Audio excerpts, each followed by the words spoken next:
സ്വപ്നങ്ങൾക്ക് അതിരുകളില്ല, കരിയറിനും ഉണ്ടാകരുത്. Speed wings aviation academy. We lacked freshness and finesse. Cape Verde നന്നായി കളിച്ചു, ഗോളിലേക്ക് ഇടം നൽകാതെ പ്രതിരോധിച്ചു. ഞങ്ങൾക്ക് മുന്നേറ്റങ്ങൾ ഒരുപാടുണ്ടായെങ്കിലും ഗോളടിക്കാനായില്ല. ഫിനിഷിംഗിൽ ഇനി കൂടുതൽ ശ്രദ്ധ ചെലുത്തും. കേപ്പ് വെർദെയുടെ ഐതിഹാസിക പോരാട്ടത്തിനൊടുവിൽ സമനില പിണഞ്ഞ സ്പാനിഷ് പരിശീലകൻ ലൂയിസ് ലാഫ്യൂണ്ടയുടെ വാക്കുകളാണിത്. സ്പെയിനെ സംബന്ധിച്ചിടത്തോളം ഈസി ഗെയിം കൈവിട്ടതിൻ്റെ നിരാശ. കേപ്പ് വെർദെക്ക് സ്വപ്നതുല്യമായ ലോകകപ്പ് അരങ്ങേറ്റം.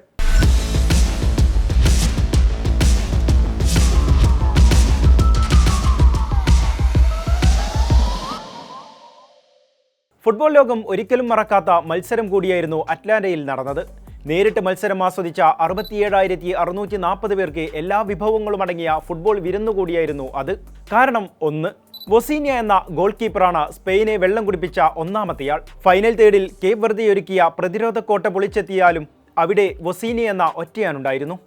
ഏതു ഷോട്ടുകളെയും തടുക്കാനുള്ള അദ്ദേഹത്തിൻ്റെ കരങ്ങൾ സ്പെയിനെ വലച്ചു. ഗോളെന്നുറച്ച ഷോട്ടുകളും 40-കാരൻ തടുത്തിട്ടു. 39-ാം മിനിറ്റിലെ ഒയർസബാലിന്റെ ഹെഡർ ഫിംഗർ ടിപ്പ് സേവിലൂടെയാണ് വൊസീന്യ തട്ടിയകറ്റിയത്. കാരണം 2, ബോൾ പൊസിഷനിൽ സിംഹഭാഗവും കൈയടക്കി വെച്ചത് സ്പെയിനായിരുന്നു. പക്ഷേ സ്പാനിഷ് താരങ്ങളെ പെനാൽറ്റി ഏരിയയിലേക്ക് കയറാൻ കേപ്പ് വെർദെ അനുവദിച്ചില്ല. ലോകകപ്പിൽ ഏതൊരു വമ്പൻ ടീമുകൾക്കെതിരെയും കുഞ്ഞൻ ടീമുകൾ മുൻപ് നടപ്പാക്കിയ തന്ത്രം തന്നെയാണ് കേപ്പ് വെർദെയുടേതും. ലഭ്യമായ എല്ലാ താരങ്ങളെയും നിരത്തി പ്രതിരോധ കോട്ട കെട്ടി. പ്രതിരോധം പൊളിച്ച് സ്പെയിനിന്റെ ആക്രമണം ബോക്സിലേക്ക് കടന്നാലും ഗോൾ നീക്കത്തിനുള്ള സ്പേസ് നൽകാൻ കേപ്പ് വെർദെ താരങ്ങൾ തയ്യാറായില്ല. സ്പെയിന്റെ ആക്രമണ നിര പൂർണ്ണമായും തരിപ്പണമായത് ഇവിടെയാണ്.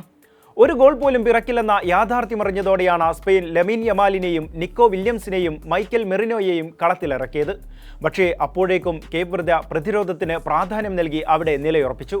പാർക്ക് ദി ബസ് രീതിയിലേക്ക് കളി മാറ്റിയതോടെ ലമീൻ യമാലിനും നിക്കോ വില്യംസിനും കേപ്പ് വെർദെ ഗോൾ മുഖം അപ്രാപ്യമായി. അതേസമയം പ്രത്യാക്രമണത്തിന് കിട്ടിയ അവസരങ്ങളെ കേപ്പ് വെർദെ മുതലെടുക്കുകയും ചെയ്തു. കാരണം 3, സ്ട്രൈക്കറുടെ ഫോമില്ലായ്മയാണ് മറ്റൊരു പ്രശ്നം. 4-1-2-3 ഫോർമേഷനിലാണ് സ്പെയിൻ കളിക്കാനിറങ്ങിയത്. ഫെറാൻ ടോറസും മൈക്കൽ ഒയർസബാലും ഗാവിയുമാണ് മുന്നേറ്റത്തിലുണ്ടായിരുന്നത്. മത്സരം തുടങ്ങി 30-ാം മിനിറ്റിന് ശേഷമാണ് ഒയർസബാലിന് പന്ത് തൊടാനായത്. 1966 ലോകകപ്പിന് ശേഷം ഇങ്ങനൊരു സംഭവം ഇതാദ്യമായാണ്. കളിക്കിടെ നാണക്കേടിൻ്റെ റെക്കോർഡ് പേരിലാക്കിയാണ് ഒയർസബാൽ കളം വിട്ടത്. വലതുവിങ്ങിൽ ഫെറാൻ ടോറസ് നിറം മങ്ങി. ഇടതുവിങ്ങിലെ ഗാവിക്കും കാര്യമായ സംഭാവന നൽകാനായില്ല. ആദ്യ പകുതിയിൽ 5 ഓൺ ടാർഗറ്റ് ഷോട്ടുകൾ മാത്രമാണ് സ്പെയിന് കേപ്പ് വെർദെ പോസ്റ്റിലേക്ക് ലക്ഷ്യമിടാനായത്. എങ്ങനെയായിരിക്കും കേപ്പ് വെർദെ കളിക്കുക എന്ന് പ്രഡിക്റ്റ് ചെയ്യാൻ സ്പെയിനായില്ല. ഇത് കളത്തിൽ വ്യക്തമായിരുന്നു. കാരണം 4, നിറമങ്ങിയ മധ്യനിര പ്രധാന ഘടകമായിരുന്നു. ഡിഫൻസീവ് മിഡ്ഫീൽഡിൽ റോഡ്രി ആയിരുന്നു സ്പെയിൻ്റെ പ്രതീക്ഷ. മധ്യനിരയിൽ പെഡ്രിയും ഫാബിയൻ റൂയിസും മുന്നേറ്റത്തിലേക്ക് പന്തെത്തിക്കുമെന്ന് പ്രതീക്ഷിച്ചു. പക്ഷേ റോഡ്രി തീർത്തും നിറമങ്ങിയ കാഴ്ചയായിരുന്നു ഗ്രൗണ്ടിൽ കണ്ടത്. പെഡ്രിയും ഫാബിയൻ റൂയിസും 60-ാം മിനിറ്റിൽ ഗോളിലേക്കുള്ള വഴി വെട്ടിത്തെളിച്ചെങ്കിലും ചിലന്തിവല പോലെ അവിടെ ഒരാളുണ്ടായിരുന്നു, വൊസീന്യ. പന്ത് ഹോൾഡ് ചെയ്ത് കളിച്ച സ്പെയിൻ്റെ മധ്യനിര എന്താണ് ചെയ്യുന്നതെന്ന കൺഫ്യൂഷൻ എല്ലാവർക്കും ഉണ്ടായിരുന്നു. നിറമങ്ങിയ താരങ്ങളെ പിൻവലിക്കാൻ ഏറെ സമയമെടുത്തു എന്നതും കളി കേപ്പ് വെർദെക്ക് അനുകൂലമാക്കി. 60 മിനിറ്റ് പിന്നിട്ടതോടെ കേപ്പ് വെർദെ ഒരു കാര്യം കൂടി തീരുമാനിച്ചുവെന്ന് വ്യക്തം. സമനില തുടരുക, അതിനെ താരങ്ങളെ മാറ്റി കളിപ്പിക്കുക. പകരക്കാരുടെ റോളിൽ താരങ്ങളെ കളത്തിലിറക്കുമ്പോഴും അവർ ഫോർമേഷനിലും കാര്യമായ മാറ്റം വരുത്തിക്കൊണ്ടിരുന്നു. കാരണം 5, യമാൽ മെറിനോ നിക്കോ വില്യംസ് സഖ്യം വൈകിയെത്തിയതാണ് മറ്റൊരു പ്രധാന പ്രശ്നം. കന്നി ലോകകപ്പിന്റെ ആവേശത്തിലായിരുന്നു സൂപ്പർ താരം ലമീൻ യമാൽ. ഫിറ്റ്നസിൽ പൂർണ്ണനല്ലാത്തതിനാൽ ആദ്യ 11-ൽ ഉണ്ടാകില്ലെന്ന് നേരത്തെ തന്നെ ഉറപ്പായിരുന്നു. 70 മിനിറ്റ് പിന്നിട്ട മത്സരം കൈവിടുന്നുവെന്ന് കണ്ടപ്പോഴാണ് കോച്ച് ലൂയിസ് ലാഫ്യൂണ്ടെ യമാലിനെയും മെറിനോയെയും നിക്കോ വില്യംസിനെയും കളത്തിലിറക്കാൻ തീരുമാനിച്ചത്. പക്ഷേ അപ്പോഴേക്കും ആ തന്ത്രം മനസ്സിലാക്കി കേപ്പ് വെർദെ പ്രതിരോധ കളിയിലേക്ക് മാറിയിരുന്നു. ഡാനി ഓൾമോ കൂടിയെത്തിയതോടെ മത്സരം ആവേശത്തിലായി. അതിവേഗം ഡ്രിബ്ലിംഗ് ചെയ്തും കുറിയ പാസുകളാൽ മുന്നേറിയും സ്പെയിൻ ഗോളടിച്ചേക്കുമെന്ന് കരുതി. പക്ഷേ കേപ്പ് വെർദെയുടെ പ്രതിരോധം ആ സമയമായപ്പോഴേക്ക് കടുപ്പിച്ചു. സ്പാനിഷ് പ്രതിരോധക്കാരായ കുക്കുറയും ലാപ്പോട്ടയും കയറി കളിച്ചു നോക്കി. പക്ഷേ എല്ലാം പ്രതിരോധിച്ച് കേപ്പ് വെർദെയുടെ വൻമതിലുണ്ടായിരുന്നു അവിടെ. ഒരുപക്ഷെ യമാലിനെയും മെറിനോയെയും നിക്കോ വില്യംസിനെയും നേരത്തെ കളിക്കാനിറക്കിയിരുന്നെങ്കിൽ മത്സരത്തിൻ്റെ ഫലം തന്നെ മറ്റൊന്നാകുമായിരുന്നു. കാരണം 6, വീണ്ടും ടിക്കി ടാക്ക ശൈലിയിലേക്ക് ടീം മാറുന്നു എന്നതാണ് മറ്റൊരു പ്രശ്നം.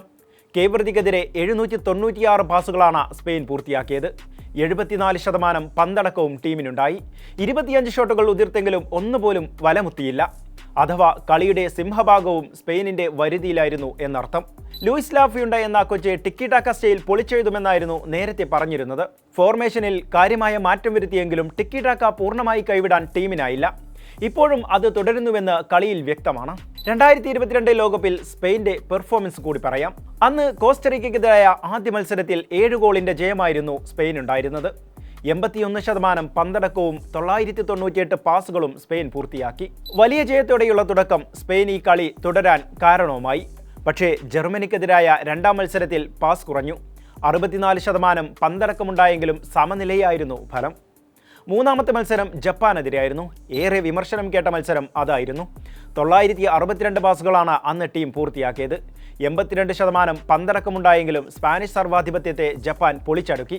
1-നെതിരെ 2 ഗോളിന്റെ ജയമായിരുന്നു അന്ന് ജപ്പാൻ സ്വന്തമാക്കിയത്. പ്രീ ക്വാർട്ടറിൽ മൊറോക്കോയ്ക്കെതിരെ 959 പാസുകളും 77% പന്തടക്കവും ഉണ്ടായിരുന്നു. ഗോളില്ലാ കളിക്ക് ശേഷം പെനാൽറ്റിയിൽ മൊറോക്കോയ്ക്ക് ഉജ്ജ്വല വിജയം. പെനാൽറ്റി ഷൂട്ടൗട്ടിൽ ഒന്നുപോലും ലക്ഷ്യത്തിലെത്തിക്കാൻ അന്ന് സ്പെയിനായില്ല. 2018 ലോകകപ്പിൽ ആതിഥേയരായ റഷ്യക്കെതിരെ സ്പെയിൻ കംപ്ലീറ്റ് ചെയ്തത് 1114 പാസുകളാണ്. എന്നിട്ടും കളി തോറ്റു.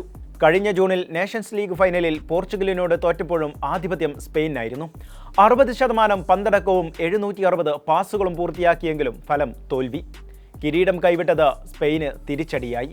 സ്പെയിൻ കളിരീതിയിൽ കാര്യമായ മാറ്റം വരുത്തേണ്ടത് അനിവാര്യമാണ്. മത്സരഫലം അതാണ് വിളിച്ചു പറയുന്നത്. ലൂയിസ് ലാഫ്യൂണ്ടയ്ക്ക് കീഴിൽ സ്പാനിഷ് സംഘം മികച്ച പ്രതീക്ഷയോടെയാണ് അമേരിക്കയിലെത്തിയത്. അവിടെ കിരീടം കൊണ്ട് മടങ്ങാനാകുമെന്നാണ് അവരുടെ ഇപ്പോഴുമുള്ള പ്രതീക്ഷ. 2010 ലോകകപ്പ് നേടിയ ശേഷം വിശ്വവേദിയിൽ 3 വട്ടം മാത്രമേ സ്പെയിൻ ജയിച്ചിട്ടുള്ളൂ എന്നോർക്കുക. 2014 ഓസ്ട്രേലിയക്കെതിരെയും 2018 ഇറാനെതിരെയും 2022 കോസ്റ്ററിക്കയ്ക്കെതിരെയുമായിരുന്നു ആ വിജയങ്ങൾ. ബാക്കിയെല്ലാം സമനിലയോ തോൽവിയോ ആണ് ഫലം. അതിന് മാറ്റമുണ്ടാകണമെങ്കിൽ സ്പെയിൻ ഗോളടിച്ചേ പറ്റൂ. ലോക ഫുട്ബോളിൻ്റെ ഈറ്റില്ലമായ സ്പെയിന് അത് സാധിക്കുമെന്ന് തന്നെയാണ് വിശ്വാസം. സ്ക്വാഡ് നോക്കിയാൽ ഈ ലോകകപ്പ് കിരീടം നേടാൻ സ്പെയിനേക്കാളും പോന്ന മറ്റാരുണ്ട്?